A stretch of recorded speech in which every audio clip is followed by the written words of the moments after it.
बताया लीजिए। एक नहीं दो है और दोनों ही आज सेल साइड पे है जी। और दीप मैंने भी अभी अभी नोटिस किया आज मैं तीनों स्टॉक सेल हो गए। ओके हो गया अब क्या करेंगे। जी। पहला है सन फार्मा, इसके फ्यूचर्स में बेचने की राय, वैसे तो नतीजे कल ही आ गए थे लेकिन 1740 के स्टॉप लॉस के साथ बेचे, 1680 1660 1640 के टारगेट के लिए।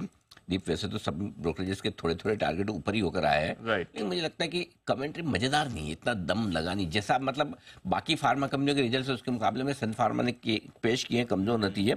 अमेरिका की सेल्स ढीली दिख रही है और आउटलुक भी ढीला दिख रहा है। जेनरिक बिजनेस में इश्यूज दिख रहे हैं, ये तो भारत के बिजनेस से थोड़ा कवर अप कर लिया इसलिए पता नहीं चल रहा, तो मुझे लग रहा है कि थोड़ा मामला ढीला है और दूसरे स्टॉक्स के मुकाबले में वैल्यूएशन इसके महंगे भी है। तो मेरे पास में ऑप्शन है ना, मैं सन फार्मा क्यों खरीदूंगा, मैं कोई लुपिन खरीद लूंगा, करेक्ट, कोई डिवीज खरीद लूंगा। तो मुझे लगता है कि सन फार्मा में एक बिकवाली का मौका बन सकता है। टारगेट भी मैंने अच्छे खासे दिए, तो अगर ज्यादा गैप से ना खुले, enjoy, have fun.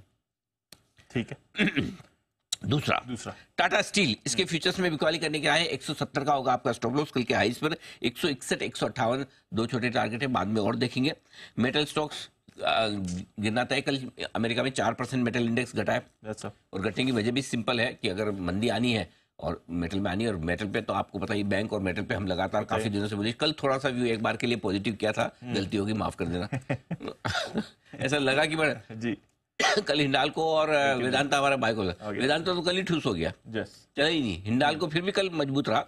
So I think metal में ऊपर में बिकवाली आ ही रही है और मतलब अच्छे नतीजे के बाद। अच्छा, टाटा स्टील के नंबर बहुत तोड़ फोड़ थे मेटल में, जो स्टील में जो जेएसपीएल जेएसडब्ल्यू स्टील ने किया उसके सामने तो बहुत जबरदस्त है, लेकिन इनकी वो तलवार लटकी हुई 17,000 करोड़ की रॉयल्टी की उड़ीसा सरकार वाली, तो कल इस चक्कर में चला नहीं, घट गया। तो मैंने सोचा सबसे कमजोर कौन सा जिसको शॉर्ट करना ठीक है, तो टाटा स्टील मुझे पकड़ में आया है। वेदांता भी हो सकता है, लेकिन वेदांता ठीक है, कल थोड़ा गिर गया, इसलिए मैंने कहा कि टाटा स्टील में एक मौका आप शॉर्ट करने का देख सकते हैं। ठीक है। अच्छा सर, आपने ये बात करी, वो नोटिस की बात निकली है टाटा स्टील की, एक और नोटिस की कल हमने बात करी थी, वो है इन्फोसिस 32,000 करोड़ का नोटिस आया था, बट उस समय आपका व्यू यही था कि ये कुछ ज्यादा इसका इम्पैक्ट होने नहीं वाला है और 24 घंटे में कर्नाटका सरकार ने वो नोटिस वापस भी ले लिया है। सर देखो, दो चीजें थी, एक तो ये कि हमारा काम है कि लोगों को जब डर लग रहा हो गलत तो समझाए, नहीं जब डराना तो डराना भी चाहिए, ऐसा नहीं है, जरूरत होने पर डराते भी हम जी।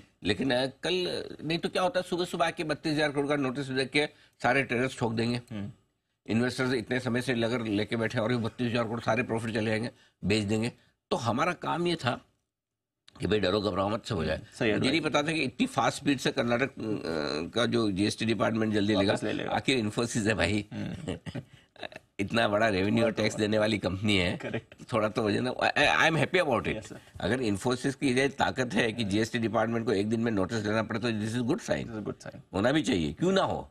गलत तो अगर नोटिस आ रहा है, और वो भी इन्फोसिस जैसी इतनी बड़ी कंपनी में जो आपके स्टेट को क्या नहीं दे रही है, तो नाम हुआ है कर्नाटक का इन्फोसिस की वजह से, एग्जैक्टली नहीं आईटी हब बनाया, आईटी हब इन्फोसिस ने बनाया, सो राइटली सो, तो ये पावर है which is I am like it. So इसलिए कल घटा ही नहीं स्टॉक, मिश्र आधा 1% नीचे था। Correct sir. अब आज इसकी वजह से बढ़ना चाहिए, वापस ले ना, नहीं, क्योंकि कल इस वजह से घटा ही नहीं कि तो ये इवेंट आई और गई। अगर आज इन्फोसिस घटता बढ़ता है तो अब ग्लोबल आईटी कंपनियों के दम पे बढ़ेगा, तो ग्लोबल आईटी कंपनियों के लिए मूड माहौल थोड़ा खराब है, क्योंकि अमेरिका में अगर मंदी की वजह से कमजोरी हो रही है तो दो ही सेक्टर हमें थोड़े ढीले दिखते हैं, एक आईटी और दूसरा मेटल्स। तो इसलिए न लेना है न देना है, जो पड़ा है उसको पड़ा रहने दो, इन्वेस्टमेंट वाला है, ट्रेडिंग के लिए कुछ ना करो। ठीक है सर, ये है आपके लिए इन्फोसिस, इस पर रखेंगे।